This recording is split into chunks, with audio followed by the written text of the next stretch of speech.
When Olivia added her husband to the lease of her condo, she had no idea about his plan. But it all came to a head one evening when her elderly housekeeper approached her and said, "It's not my place. But your husband is hiding something. You need to see this for yourself." Welcome to Life's Crossroads. Before we begin, we'd love to know where you're watching from. We're always curious to hear from our community. Now, we invite you to enjoy this compelling story. Olivia saw him first. He was standing by the bar with a glass of sparkling water, talking to someone from the supply chain department. The company holiday party was loud, music thumping as colleagues crowded the dance floor, but this man stood calmly to the side, smiling as if he was perfectly content without being the center of attention. He was tall, fit, and wore a simple dark blazer over a turtleneck. He wasn't drinking, wasn't trying to command the room, yet people were drawn to him. They'd walk up, say hello, and linger for a few minutes. At the time, Olivia was a senior analyst at a major consulting firm in Chicago.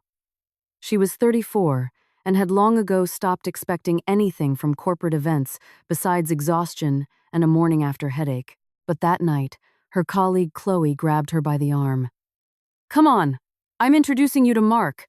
He's in logistics, a decent guy, and single." Olivia tried to wave her off, but Chloe was already pulling her toward the bar. Mark turned out to be one of those men who truly know how to listen. He didn't interrupt, didn't steer the conversation back to himself, and he asked questions and actually remembered the answers.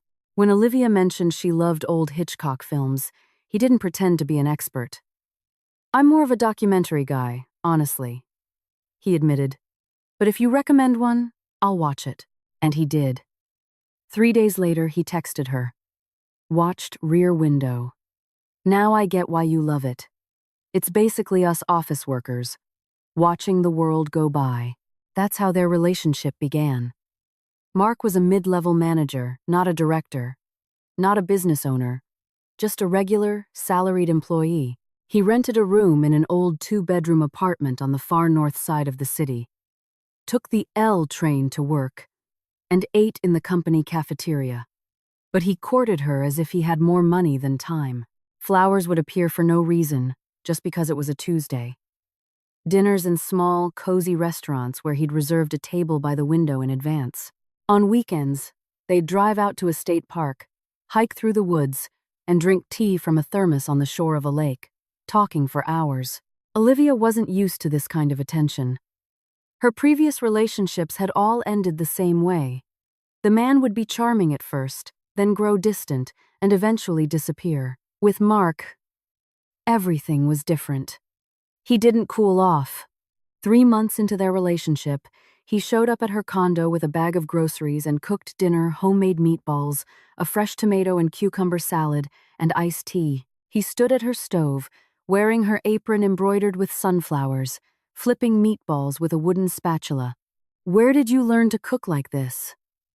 Olivia asked, watching him from her kitchen table.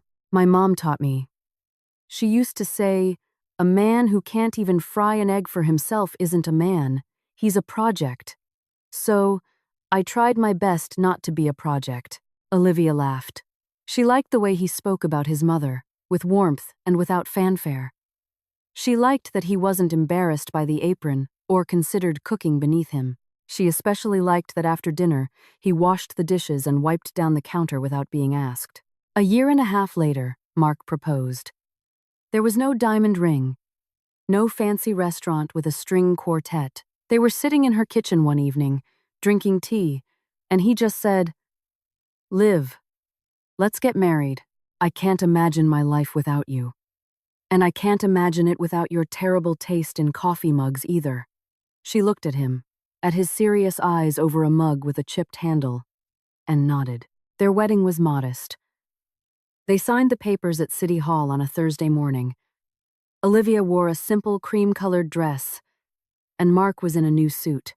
Their witnesses were Chloe and Mark's friend Dave, who worked as a driver for the same logistics company. Afterward, the 4 of them went to a nearby cafe for champagne and cake. Chloe made a toast. "May you never disappoint each other." At the time, it sounded like a joke. By the time they married, Olivia had owned her one-bedroom condo in a nice Lincoln Park neighborhood for 3 years. The condo had been left to her by her grandmother, Evelyn, who had lived in it for over 40 years. Olivia was her only grandchild, and Evelyn had transferred the deed to her while she was still alive, 2 years before Olivia even met Mark. 6 months after signing the papers, her grandmother passed away peacefully in her sleep, in that very condo, in the room with windows overlooking a tree-lined street. Olivia had grieved deeply. Her grandmother had been both a mother since hers had moved to another country for work when Olivia was 12, and a father who had left the family even earlier. Evelyn had taken her granddaughter in and raised her in that very apartment with its high ceilings, creaky hardwood floors, and the smell of apple pie on Saturdays. Olivia remembered every crack in the plaster, every dent on the windowsill. She remembered her grandmother sitting by the window with her knitting, saying, "A place of your own isn't just walls, Livy. It's where nobody can mess with you." After her grandmother's death, Olivia had renovated the place. Not a high-end designer overhaul, but a simple, quality update. She repainted, laid down new laminate flooring over the old hardwood, and modernized the kitchen. But she kept her grandmother's china cabinet, the one with the crystal glasses used only on New Year's Eve. On the wall in the hallway, she hung a framed photo of her grandmother, a young Evelyn in a dress with a white collar, her hair styled just like Grace Kelly's, as she used to say. After the wedding, Mark moved in with Olivia. From his rented room, he brought 2 suitcases of clothes, a box of books, and a desk lamp he bizarrely considered a good luck charm, claiming it had belonged to his grandfather. Olivia cleared out half a closet, a shelf in the bathroom, and a drawer in the dresser for him. After arranging his things, Mark said, "Finally, I'm home." That, too, sounded beautiful at the time. The first few months unfolded with the unique rhythm of a couple just starting to live together. The morning collisions in the bathroom, the arguments over the bedroom temperature. Olivia liked it cool, while Mark was always cold and would close the window at night. The joint trips to the grocery store, where he would fill the cart with frozen dinners, and she would put them back, replacing them with fresh vegetables and grains. These were the small domestic battles that build a real life together. 3 months after moving in, Mark landed a new job at a large construction firm as a supply chain manager. The salary was 1.5 times his previous one, and he walked around the condo with the air of a man who had finally made it. He bought a new suit, a faux leather briefcase that looked almost real, and started leaving for work earlier than Olivia. One evening in early fall, they were having dinner. Olivia had reheated yesterday's chili and sliced some bread. Mark ate in silence, then put his spoon down and said, as if it were an afterthought, "Liv, there's something. At work, they told me that for a management position, I need a permanent, verifiable address on file. They can't clear me through the security background check without it. It's some internal company policy. They verify your place of residence. It's a big deal. Could you add me to the official residency documents for the condo?" Olivia looked up at him, her spoon hovering mid-air. "Add you? You mean, like, officially?" "Yeah, it's just a formality. We're married. We live together. What's the difference if I'm on the paperwork or not?" Olivia paused. It wasn't that she had doubts, more that she hadn't expected the request. The condo was hers, that was clear. But Mark was her husband. They lived under the same roof, shared a bed and a refrigerator. To say no would be a sign of distrust. And she trusted him. "Okay," she said. "We can go to a notary next week." Mark smiled, got up from the table, and kissed the top of her head. "Thanks, Liv. I knew you'd understand." A week later, it was done. Mark was officially listed as a resident at her address. She signed an affidavit of residency, filled out a form, and had it notarized. Mark waited in the lobby, scrolling through his phone. When they left, he said, "Well, now I'm an official resident of this building." Olivia smiled and replied, "You already were. Now there's just a piece of paper that says so." A piece of paper. At the time, it really seemed like just a piece of paper. Olivia's job was the kind that didn't end at 5 p.m. The consulting firm she worked for had major clients, banks, insurance companies, industrial conglomerates, reports, presentations, strategic overviews. It all required hours of focused work, often stretching into the evenings and weekends. Olivia would stay at the office until 8 or 9 p.m., and sometimes went on business trips for 2 or 3 days to client sites or conferences. The household suffered. The sink would fill with dishes by Wednesday, and dust would gather on the shelves. A basket of clean laundry would sit, unironed, for days. Olivia would come home exhausted, open the fridge to find it empty, and order takeout. Mark wasn't quick to help around the house after moving in. His culinary enthusiasm had somehow faded. Now he cited his busy schedule, new position, new responsibilities. "My head is full of numbers and contracts," he'd say. Olivia didn't push. She didn't want to become the wife who nagged her husband over an unwashed plate. One day during lunch at the office, she complained to her colleague Chloe, the same one who had introduced her to Mark. "I get home, and it looks like a disaster zone. I have no time to cook, no time to clean. And Mark won't lift a finger." Chloe took a sip of her coffee. "Hire a housekeeper. A real one, not some kid from an app who'll spend half the day on their phone. A woman with experience. I have someone, Eleanor Vance. She's 62. She's been working for a few families for over 15 years. Quiet, honest, and an amazing cook. My husband literally asks, 'When is Mrs. Vance coming back?'" Olivia took the number and called that evening. A woman with a low, calm voice answered. They agreed to meet on Saturday morning. Eleanor Vance arrived at 10 a.m. sharp. Olivia glanced out the window and saw a short woman in a gray coat entering the building.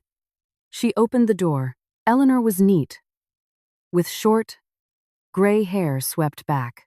Her face was serene, with fine lines around her eyes, the kind of face that has seen a lot but has learned not to show it. She was dressed simply, a clean blouse, a dark skirt, and comfortable flat shoes. She entered, removed her shoes at the door, and looked around. Olivia noticed her gaze quickly scan the entryway, the coat rack, the shoe shelf, the mirror. It wasn't a judgmental look, but a professional one, of someone accustomed to creating order and instantly seeing where it was lacking. "Come into the kitchen," Olivia said. "Would you like some tea?" "Thank you, I'd love some." They sat at the table. Olivia put the kettle on and got out some mugs. Eleanor sat with a straight back, her hands folded in her lap. She wasn't fidgety or overly friendly. She spoke little but listened intently.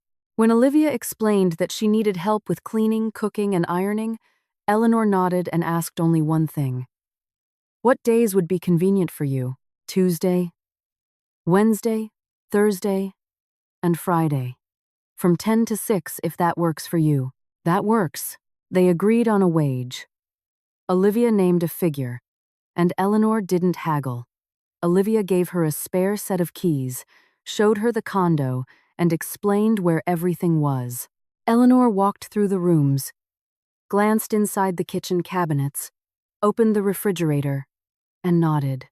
In the bedroom, she paused for a moment by the framed photograph on the wall. "Your grandmother?" she asked. "Yes, Evelyn."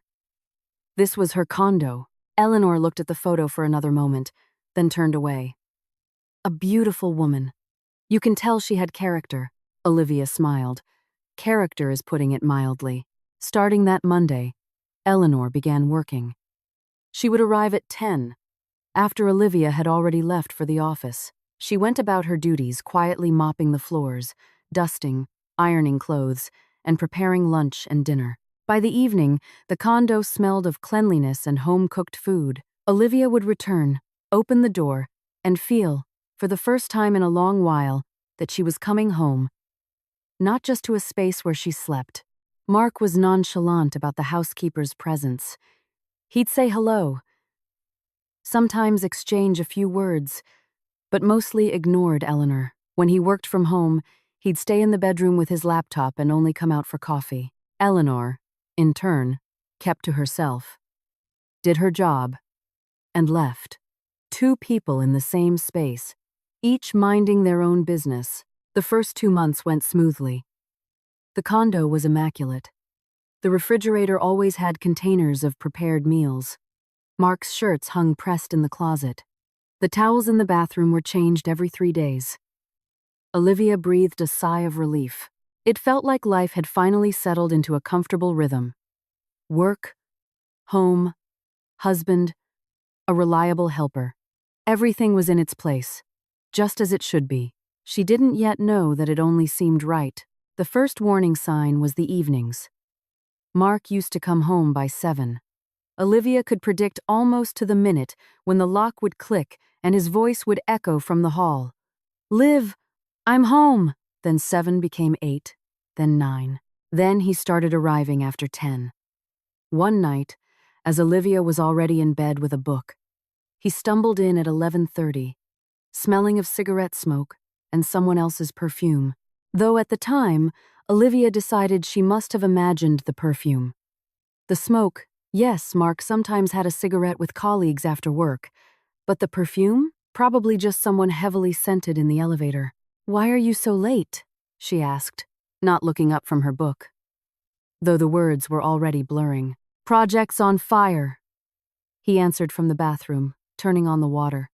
"Procurement for the next quarter. The vendors are dragging their feet, and the director's on edge. You know how it is." Olivia did know.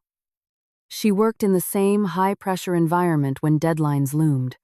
So she nodded and went back to her book. Mark got into bed, turned his back to her, and was breathing evenly within a minute. Olivia lay in the dark, staring at the ceiling. Something was wrong, but she couldn't articulate what it was. It felt like a faint draft from a crack you can't see but can feel on your skin. Then came the phone.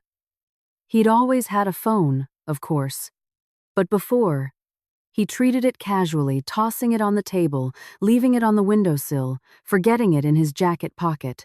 Now, the phone was always with him, like an extra appendage, to the bathroom with the phone, to the kitchen for water with the phone. Even when he went to take out the trash, he'd slide it into his back pocket. And one more detail. He started placing it screen down. Always. On the table, on the nightstand, on the kitchen counter, screen down, as if it might accidentally display something it shouldn't. One morning, Olivia was getting ready for work. Mark was in the shower. His phone was on the kitchen table, screen down as usual. Olivia's own phone was dead, so she instinctively picked his up to check the time. The screen lit up, displaying a text notification. The name was M, and the message began, "Tonight's not going to whir." The rest was cut off. Before Olivia could process it, she heard quick footsteps from the bathroom. Mark appeared in the kitchen doorway, wrapped in a towel, his hair wet. "That's my phone," he said, taking it from her hand. Not rudely, but quickly. Too quickly. "I was just checking the time," Olivia replied. "Mine died. It's got work chats on it. Please don't touch it.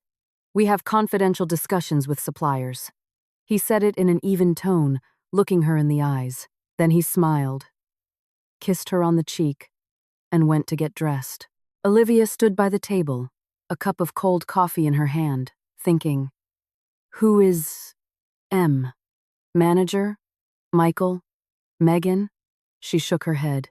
She wouldn't become one of those women who check their husband's phone and interrogate him over every single letter. She had enough on her plate. A week later, there was the incident with the documents. It was a Sunday evening. Olivia came back from the grocery store, put the food away, and went to the bedroom to change. Mark was standing by the dresser. The top drawer was open, and he was sifting through the contents of a file folder, the very folder where she kept the deed to the condo, the title insurance, donation papers from her grandmother, and other important documents. The folder was dark blue with worn corners. Olivia had kept everything important in it since her grandmother's time. "What are you looking for?" she asked from the doorway. Mark turned around. Not a hint of surprise on his face. Calm eyes, a slight smile. "My health insurance card. I have a dentist appointment tomorrow and forgot where I put it. Thought I stuck it in here. It should be in the side pocket on the right." Mark rummaged in the folder and pulled out the card. Ah, right. Here it is. Thanks. He closed the drawer and left the room. Olivia looked at the dresser. Everything seemed normal. The insurance card really was in that folder.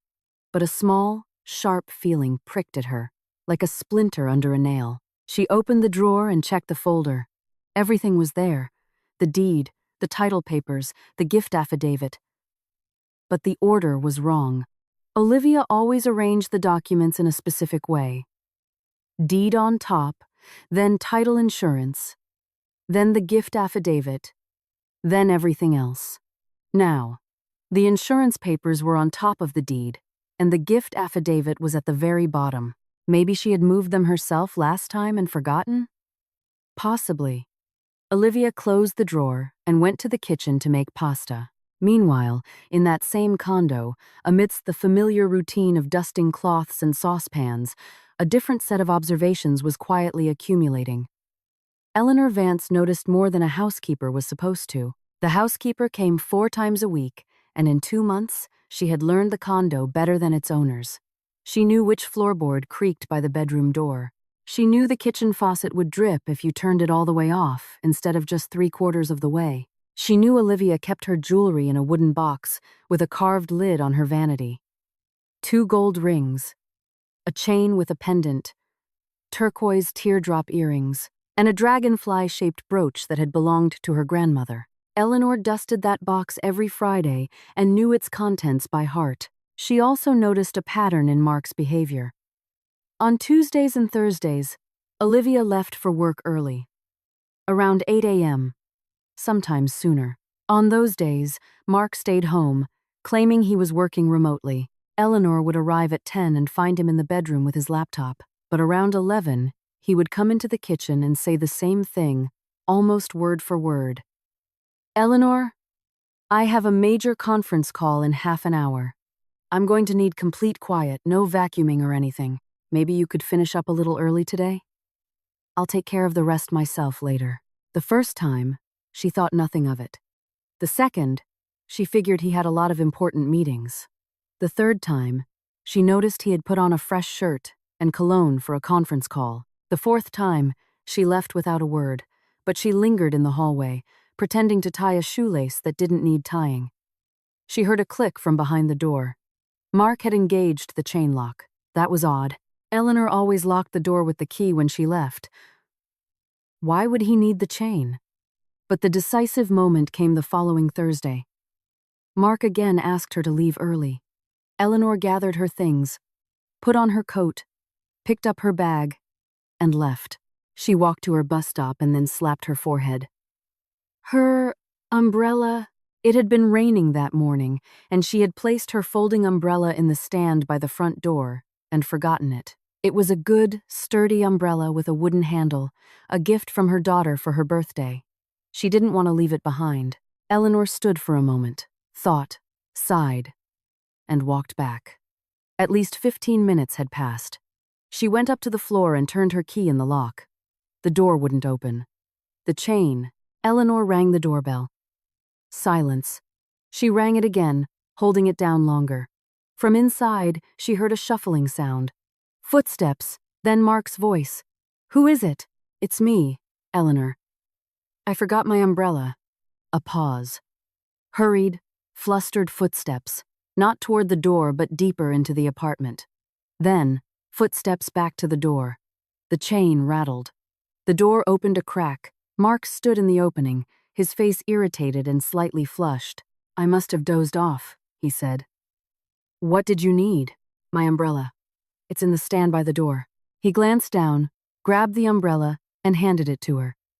He had opened the door just wide enough to pass it through, but Eleanor had already seen what she wasn't supposed to see. On the floor in the entryway, to the right of the shoe rack, sat a pair of shoes. Women's shoes. Beige, patent leather pumps with a low heel. A small size a 6, maybe a 7 at most. Olivia wore a size 10. Eleanor knew this for a fact. She arranged the owner's shoes on the rack herself and had held Olivia's shoes and boots in her hands many times. "Thank you," Eleanor said, taking the umbrella. Mark grunted and shut the door. The chain clicked back into place. Eleanor walked down the stairs slowly, holding the railing. A single thought pounded in her head. Those shoes. Beige pumps, a small size, in an apartment where a woman with size 10 feet lived. It wasn't a mistake. She hadn't imagined it. They were a stranger's shoes, a strange woman's shoes in someone else's condo on a workday when the owner wasn't home. She went outside and opened her umbrella, though the rain had stopped, and walked to the bus stop. The entire ride home, she was silent, staring out the window of the bus. At home, she made herself some tea, sat at her small, cramped kitchen table, nothing like Olivia's spacious one, and stayed there until evening. A week later, on a Friday, Eleanor was cleaning the entryway, wiping down the console table by the mirror, the one where Olivia left her keys, gloves, and other small items. She moved a set of keys, a dish with loose change, a hairbrush, and saw an earring, a tiny gold stud with a small, clear stone. It was lying against the wall, almost invisible on the dark wood. Eleanor picked it up with 2 fingers and held it to the light. The backing was tight. This wasn't an old or long-lost earring. Someone had taken it off recently and forgotten it. Eleanor knew the contents of Olivia's jewelry box by heart. There were no gold studs with stones in it. Olivia didn't even own stud earrings. She wore teardrops or small hoops because she liked the way they moved. This earring belonged to someone else, the same woman who wore beige size 7 shoes. Eleanor placed the earring back on the shelf, near the wall where it had been. She finished her cleaning, mopped the floors, and prepared braised chicken and vegetables for dinner. She left the pot on the stove and left. All the way home, she thought. Should I say something? Or stay quiet? She worked for this family, got paid for cleaning and cooking, not for spying on other people's husbands. Maybe there was an explanation. A friend of Mark's? A relative? Maybe Olivia knew and didn't mind. People have all sorts of arrangements. But her gut told her otherwise. Eleanor had raised 2 daughters, gone through a divorce, and buried her second husband, a good man who died of a heart attack at 53. She knew the smell of deceit. It wasn't a perfume. It was this frantic energy, these hurried steps into the apartment, this chain on the door, this irritated "I must have dozed off." The final piece of the puzzle fell into place 3 days later. On Wednesday evening, Olivia was running late at work. She called to say she'd be home by 9. Eleanor was finishing up, cleaning the kitchen, wiping down the countertops. It was around 7.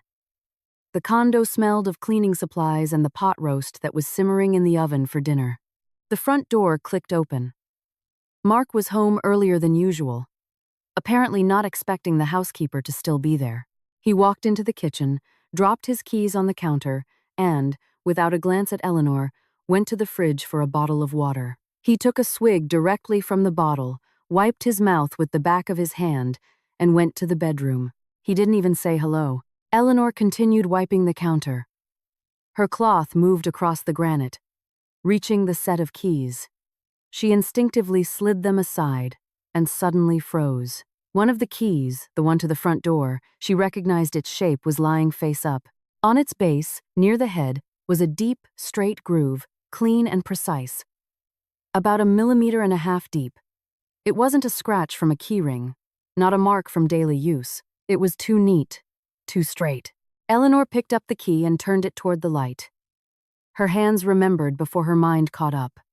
For 30 years, she had worked at the Ace Hardware on the corner of Clark and Fullerton. For the last 15 of those years, she was the one who stood behind the counter and operated the machine.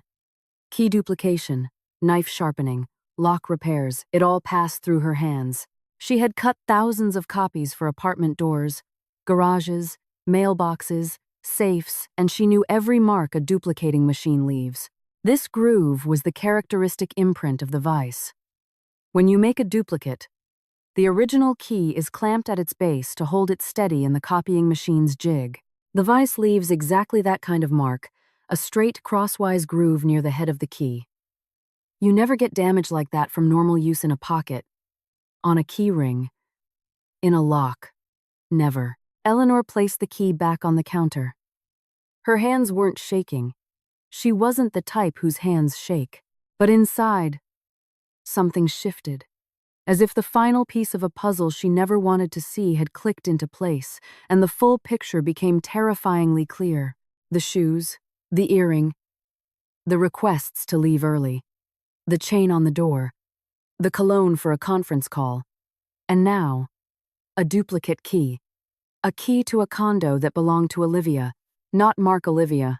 Why would a husband make a secret copy of the key to his own home? He had his own key. A spare set was in a drawer in the entryway. Eleanor had seen it while dusting. If he had lost or broken his key, he could have just asked his wife for the spare, but he hadn't asked. He had made a copy himself, secretly, a copy that could be given to someone else, someone who wears beige size 7 shoes and gold stud earrings.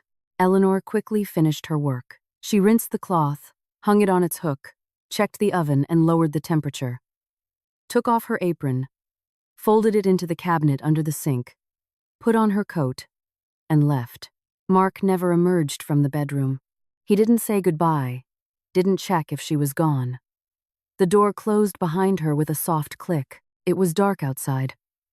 Streetlights cast a yellow glow on the wet leaves scattered across the sidewalk from an afternoon rain. Eleanor walked her usual route to the bus stop, past the pharmacy, the grocery store, the playground that was always empty in the evenings. She sat on the bench at the bus stop and took her phone out of her bag, not to call anyone, but just to keep her hands busy. She stared at the dark screen and thought, each detail, on its own, could have an explanation. The shoes a friend dropped by. The earring, someone lost it by accident. The request to leave a genuine meeting. The key, well, maybe he needed it for a locksmith at work. Who knows? But together, they formed a story that Eleanor read not with her eyes, but with the intuition that comes from decades of living alongside people. She had cleaned in other people's homes for 15 years. She had seen a lot. She'd seen families fall apart before her eyes, and families that held on against all odds. She'd seen husbands who lied to their wives, and wives who chose to look the other way. She had learned not to interfere. That was the #1 rule for a housekeeper. You are invisible. You wash the floors, cook the food, iron the shirts. You see nothing, hear nothing, and have no opinion. But Olivia wasn't just another client. Eleanor saw how she came home in the evening, tired, and sat in the kitchen to eat the dinner prepared for her, smiling with a quiet gratitude, like someone who appreciates simple care. She saw how Olivia would gently touch the frame of her grandmother's photo as she passed it in the hall. She saw how she folded Mark's clothes neatly, in a stack, smoothing out every shirt. This was a woman who trusted, and that trust was being exploited. The bus arrived. Eleanor got up, put her phone in her bag, and stepped aboard. The whole way home, she stared out the window in silence. At home, she put the kettle on, sat at her small kitchen table, and poured tea into a mug that said "World's Best Grandma," a gift from her grandson. She sat like that until 11 p.m. The tea grew cold. She poured a new cup. It got cold too. By midnight, her decision was made. She couldn't stay silent. She had no right, not to Olivia as her employer, but to Olivia as a woman, living in her grandmother's home, completely unaware that her husband was bringing another woman there and making secret copies of the keys. Maybe she was wrong. Maybe Olivia would get angry and fire her. Maybe she'd say, "It's none of your business, Eleanor.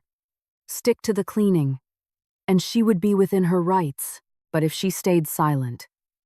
And it later turned out that everything was true. Eleanor wouldn't be able to look at herself in the mirror. She just couldn't. She washed her mug, turned off the kitchen light, and went to bed.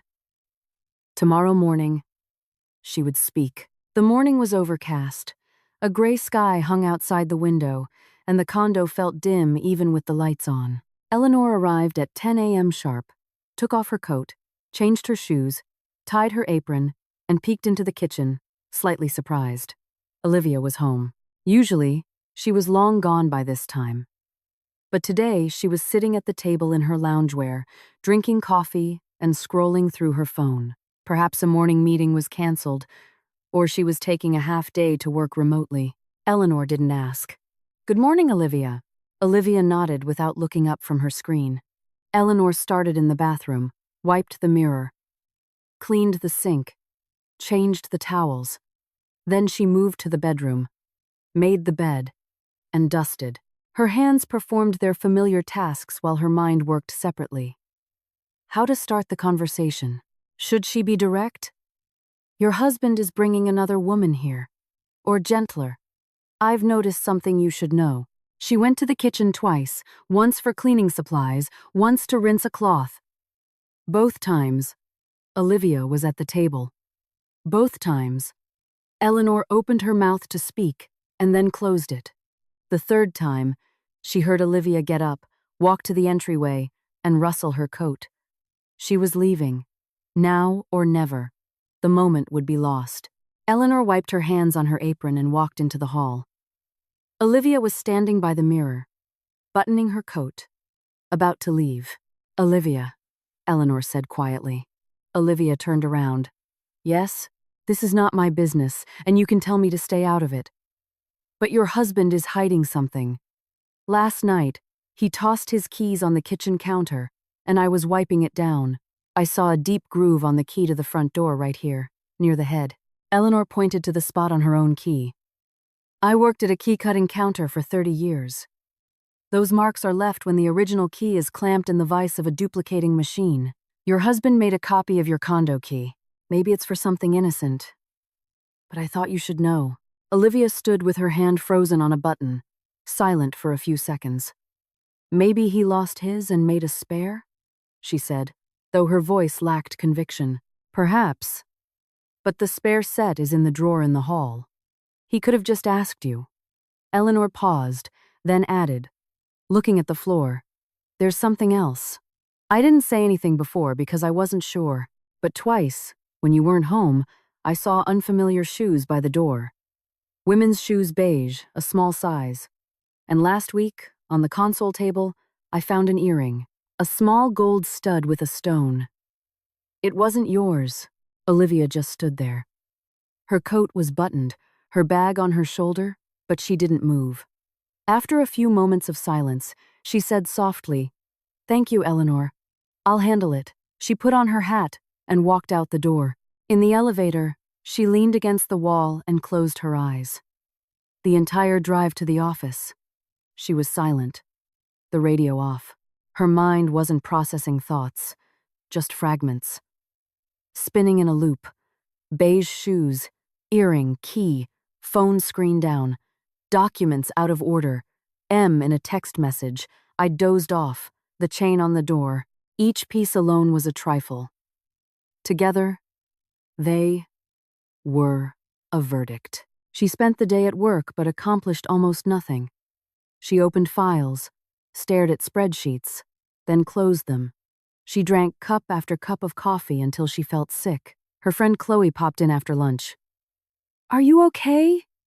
You look pale." "Just a headache," Olivia replied. Chloe brought her an aspirin and left. That evening, Olivia went home. Mark was on the sofa, watching something on a tablet. He looked up. "Hey, how was your day?" "Fine," she answered. She went to the kitchen, ate a plate of the pot roast Eleanor had left, and went to the bathroom. She stood under the shower and thought. She didn't cry. She thought. For the next 3 days, she observed. Silently, calmly, as if analyzing data at work. She checked the folder with the documents, everything was there, but the papers were out of order again. The deed, the title insurance, the gift affidavit. Mark could have photographed every page in 5 minutes. She checked her printer history. It was empty, but that meant nothing. She checked her email for any requests for property records or statements. Nothing. But a lack of evidence was also evidence. A person with nothing to hide doesn't bother to erase their tracks. On Friday evening at dinner, Olivia said, spreading butter on a piece of bread, "I'm going on a business trip next week. Tuesday and Wednesday. I'll be back Thursday around noon." Mark nodded, not looking up from his phone. "Where to?" "Denver office. Quarterly report. Audit. Got it. Bring me back some of that craft beer like last time. I will. Olivia watched his face. Not a hint of concern, or joy, or agitation. Just the flat, calm reaction of a man who sees nothing unusual in his wife's business trip or sees a convenient opportunity. On Tuesday morning, Olivia packed an overnight bag, kissed Mark goodbye, and left the condo. She got in her car, pulled out of the parking garage, and drove not to the airport, but to her friend Sarah's apartment, a 20-minute drive away. She had called Eleanor the day before and asked her not to come in, saying Mark would be working from home and needed quiet. She stayed at Sarah's until 2 o'clock, drinking tea and pacing restlessly. "What's wrong?" Sarah asked. "I'll tell you later," Olivia replied. "At 2, she said, "I have to go," and drove home. She parked around the block, where her car wouldn't be visible from the building. She entered through a side entrance, took the stairs up to her floor, and stopped at her door, listening. Voices, a man's and a woman's. The man was Mark. She'd recognize his intonation anywhere. The woman's voice was unfamiliar. Young, slightly muffled. Not whispering. Just the normal conversation of people who are certain no one can hear them. Olivia took out her key, inserted it into the lock, and turned. The door opened. The chain wasn't on. Mark wasn't expecting her. She stepped into the entryway. By the shoe rack stood the very same shoes, beige pumps with a low heel, a small size. Next to them were Mark's boots. On the coat rack hung his jacket and a light-colored woman's coat. The color of dusty rose. Olivia took off her shoes and walked into the living room. Mark was standing by the window, half turned to the room. Next to him was a woman short, with dark, shoulder-length hair, around 30. Mark was saying something to her, gesturing with his hand toward the wall, then the window, then the bedroom door, like a real estate agent showing a buyer the condo's best features. He saw Olivia first.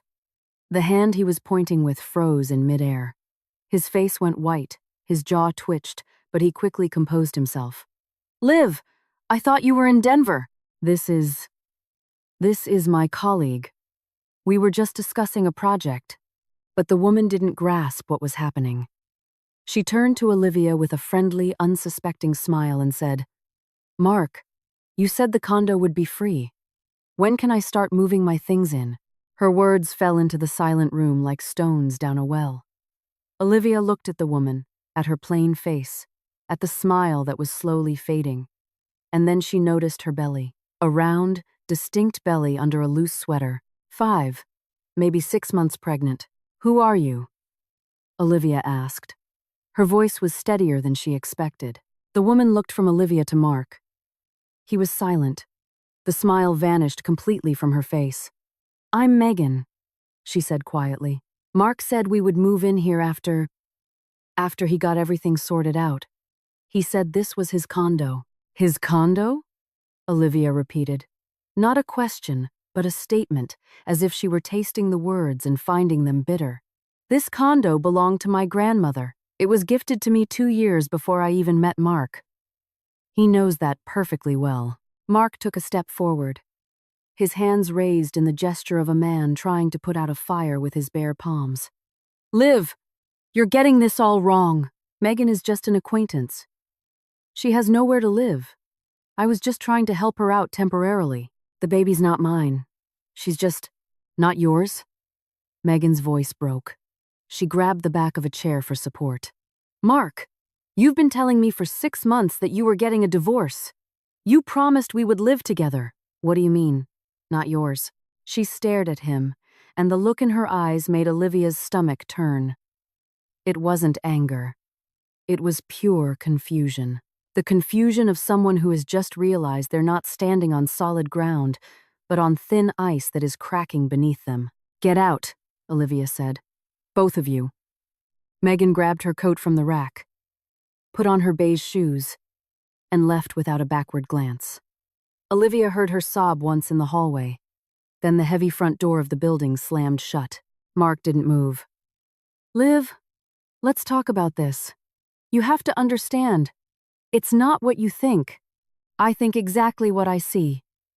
You brought a pregnant woman into my home and were showing her where to move her things. The only talking we'll be doing is through our lawyers. Lawyers? What are you talking about? We're a family. Family, Olivia repeated. Leave, Mark. Get what you need and get out. Leave your key on the table. He stood there for another minute, then went to the bedroom, threw some things into a bag, came back, placed his key on the kitchen counter, and walked out. The door clicked shut. Olivia sank onto a stool. The kitchen was clean, smelling of glass cleaner and a faint trace of someone else's perfume. The key lay on the counter. She picked it up and turned it to the light. The groove near the head. Everything correct. Everything in its place. She sat like that for 20 minutes, not moving. Then she stood up, poured a glass of water, drank it in one gulp, and began to think. Not to feel, but to think. The way she was trained to do at work, breaking down a problem into its component parts. The condo was hers, acquired before the marriage through a deed of gift. It was not marital property, that was a fact. But Mark was an official resident at this address. She had signed the papers herself. He had made a duplicate key and given it to Megan. Megan was pregnant. If Olivia hadn't come back, Megan would have moved her things in. Mark would have registered the child at his legal address here. A minor registered in a property is a lock you can't pick. Evicting a child without providing equivalent housing is nearly impossible. Child Protective Services would block it. And where the child is, the mother has a right to be. And where the mother and child are, the father has grounds to demand access. Olivia put the key down and picked up her phone. She looked up the number for a 4-hour locksmith and called for a technician to come today. The locksmith, an older man in a work jacket carrying a toolbox, arrived 2 hours later. Olivia opened the door and showed him the locks. There were two, the main deadbolt and a top lock. The locksmith examined both and whistled. You want 'em both changed? Both. It's a situation. He didn't ask questions. He worked in focused silence, removing the old cylinders, fitting the new ones, testing the key's action, and lubricating the mechanisms. 40 minutes later, he handed Olivia 3 sets of new keys, shiny and without a single scratch. Well, nobody's made a copy of these yet, he said, probably not realizing how precisely he had hit the mark. Olivia paid him, closed the door behind him, and threw the new deadbolt. The sound was different, clean, solid, with no give. She turned the key a second time and leaned her back against the door. The condo was silent. Her grandmother's photo on the wall looked down at her from behind the glass. The young Evelyn with her Grace Kelly hair. Olivia walked over, straightened the frame, and said aloud, I won't let them take it, Grandma. Don't you worry. The next morning, she took a personal day and went to see a lawyer. The firm was recommended by Chloe, the same font of wisdom who had once introduced her to Mark and Eleanor. The lawyer was a lean man in his 50s, with thin-rimmed glasses. He listened without interrupting as Olivia laid out the entire story. The inheritance, the wedding, the residency papers, the housekeeper, the key, Megan, the pregnancy. The lawyer took off his glasses, polished them with a cloth, and put them back on. The condo is your premarital property. The deed of gift was executed 2 years before your marriage was registered. By law, your husband has no ownership claim to it whatsoever. Listing him as a resident grants him right of occupancy. Not ownership, but he is a resident. Can he sue for the right to live there? He can try. But upon divorce, the court will terminate a former spouse's residency if the owner objects.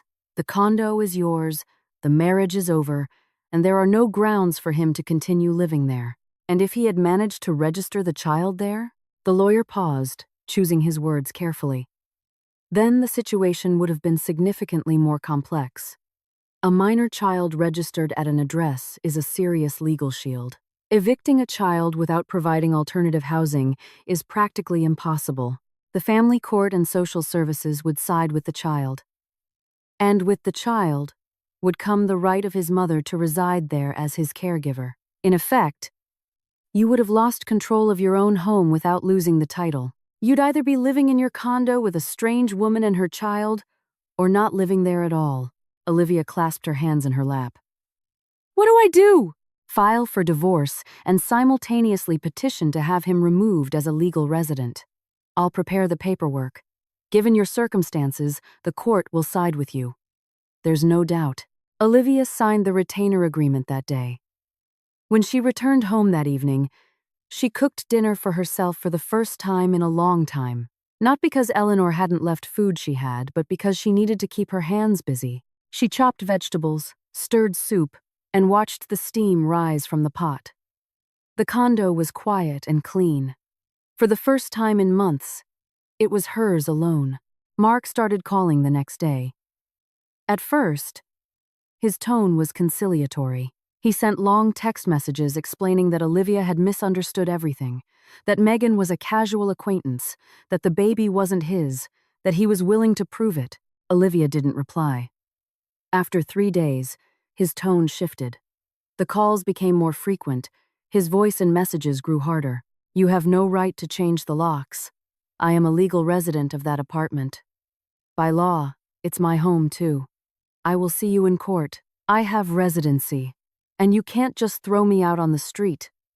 You'll regret this, Olivia. I'm not just going to walk away. Olivia forwarded every message to her lawyer, who read them, shook his head, and said, Let him write. This will all go into the file. He has no legal grounds for his position, only emotion and bluster. A week later, Mark tried to come to the condo. Olivia was home and heard a key turn in the lock, failing to open it. Then, the doorbell rang. She went to the door and looked through the peephole. Mark was standing in the hallway with a duffel bag over his shoulder, his face red and angry. Open the door, Olivia. I live here. Not anymore, she replied through the door. And my lawyer confirmed it. Residency does not equal ownership. We'll settle this in court. Court? Are you serious? Over what? You know what over? Go away, Mark. He stood there for another minute, then slammed his fist against the door, not hard, more out of impotence, and left. Olivia heard his footsteps retreat down the stairs. Then the slam of the building's main door. She stepped away from her own door and sat on the small bench in the entryway. Her hands were shaking, not from fear, but from the tension she had been holding inside for days. The court hearing took place 2 months later. The lawyer had prepared everything flawlessly. The deed of gift proving premarital acquisition of the property, the marriage certificate with a date subsequent to the gift, and the petition to terminate residency. Mark showed up with his own lawyer, a young guy in a wrinkled suit who tried to argue that residency granted a right to habitation, that his client had contributed to the condo's upkeep and maintenance, and that evicting him violated his constitutional rights. The judge, a woman in her 60s with a tired but sharp gaze, listened to both sides, then asked Mark one question. Did you contribute any funds toward the acquisition of this property? No. But did you pay for significant renovations out of your own pocket? I paid for utilities. The property was acquired by the plaintiff via a deed of gift prior to the marriage. Paying utility bills does not create an ownership interest, nor does it constitute grounds for maintaining residency after the dissolution of the marriage. The ruling was brief and unequivocal. The marriage was dissolved. Mark was to be removed as a legal resident from the property address. Effective within 30 days, Mark walked out of the courtroom without looking at Olivia. His lawyer trailed behind him, muttering something, but Mark wasn't listening. Olivia stood in the courthouse hallway, clutching the folder with the judgment, the same dark blue folder with the worn corners, which now held one more important document. A month later, Mark was officially removed. A stamp on a document, a line in a database, and that was it. The man who had walked into her condo a year and a half ago with 2 suitcases and a desk lamp no longer had any connection to it. Olivia heard about Megan by chance, through mutual acquaintances. She had broken up with Mark almost immediately after that day in the condo. Upon learning that he didn't own the property and never had, that he had been lying from the beginning about the divorce, the condo, and their future life together, she packed her things and moved back to her parents' home in another state. Olivia felt no anger toward her. She felt sorry for Megan, who had also been deceived, just from the other side of the same lie. A week after receiving the final court order, Olivia called Eleanor and invited her over on Saturday not to work, but as a guest. "Eleanor, could you come by around 2? I bought a cake." "A cake? What's the occasion?" "A good one. Come over, and I'll tell you everything." Eleanor arrived at 2 o'clock sharp, as always, but not in her work apron. She wore a nice blouse with a small floral print, something she clearly didn't wear often. Olivia opened the door and, for the first time, gave her a hug, brief and wordless. On the kitchen table sat a honey cake, the kind Eleanor had once mentioned she loved as a child. A teapot, mugs, and sliced lemon were next to it. The late autumn sun was shining, filling the kitchen with a soft, warm light. They sat at the table. Olivia cut the cake and poured the tea. For a few minutes, they ate in a comfortable silence, the kind between people who don't need to fill the space with words. Then Olivia put down her mug and said, "Eleanor, if it weren't for you, I would have found out about all this when it was too late. He would have moved that woman in, registered the baby here, and I would have spent years in court trying to get my own home back. You didn't just notice a scratch on a key. You found the courage to tell me the truth, when you could have when it would have been easier to stay silent." Eleanor held her mug with both hands, warming her palms on the porcelain. "I thought about it for a long time. I didn't sleep all night. I was afraid you'd be angry with me, or think I was meddling." "You were meddling in what was absolutely my business," Olivia said with a smile. "And I'm more grateful to you than I can ever say." Eleanor shook her head. "I looked at keys for 30 years. Dozens of keys. Every single day. My hands remember what my eyes might overlook. When I saw that groove, I just couldn't keep quiet. Not because I'm special, but because you're a good woman, Olivia, and this condo was from your grandmother. You don't let people who don't deserve them take things like that." Olivia felt a prickle in her nose and quickly took a sip of tea to hide it. Outside the window, the wind rustled the branches of an old maple tree, the same one her grandmother Evelyn used to watch while sitting by the window with her knitting. Eleanor continued to work for Olivia. She came, as before, 4 times a week to clean, cook, and iron. But something had changed. A quiet, unobtrusive closeness had formed between them, the kind that develops between people who have gone through something difficult together. Olivia started leaving notes for her on the counter. "Eleanor, there's pie in the fridge. I baked it myself. Try it and tell me honestly if it's edible or should be thrown out." Eleanor would reply on the back of the note in pencil. "It's edible, but you could use less sugar and a little more cinnamon." On Saturdays, Olivia began inviting her for tea, not as an employee, but as a friend. They would sit in the kitchen, drinking tea with cookies, and talk. Eleanor told her about her daughters, one living in the suburbs, the other working up in Alaska. She talked about her grandson, Michael, who was in 3rd grade and drew dinosaurs in the margins of his notebooks. She spoke of her late husband, Victor, who used to fix old radios and had once built a crystal radio set from spare parts that still sat on a shelf in her room. Olivia listened and thought about how strange life was. Her grandmother had left her a condo. The condo had brought Mark into her life, but it had also brought Eleanor. 1 door, 2 keys, 2 stories. One of deception and calculation, the other of honesty and the courage to speak the truth when it would have been easier to stay silent. One evening, alone in the quiet condo, Olivia walked over to the photograph in the hallway. The young Evelyn looked out from behind the glass with an expression her grandmother used to call my command-in-chief look. "You know, Grandma," Olivia said softly, "you left me more than just a condo. You left me a place that needed defending. And I defended it, though not on my own." She stroked the frame with her finger, turned off the hall light, and went to the kitchen to put the kettle on.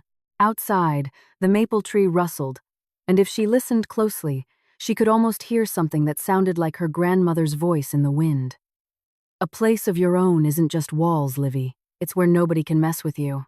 Olivia smiled. poured herself some tea into the mug with the chipped handle, the same one Mark had been drinking from when he proposed, and thought that the mug, perhaps, was due for a replacement. But the condo was not. The condo would remain. Just like Eleanor would remain the woman who had looked at keys for 30 years and, one day, saw something on one of them that saved someone else's home. Thank you for listening to our story. Please share your thoughts in the comments. If you enjoyed this, please subscribe to our channel.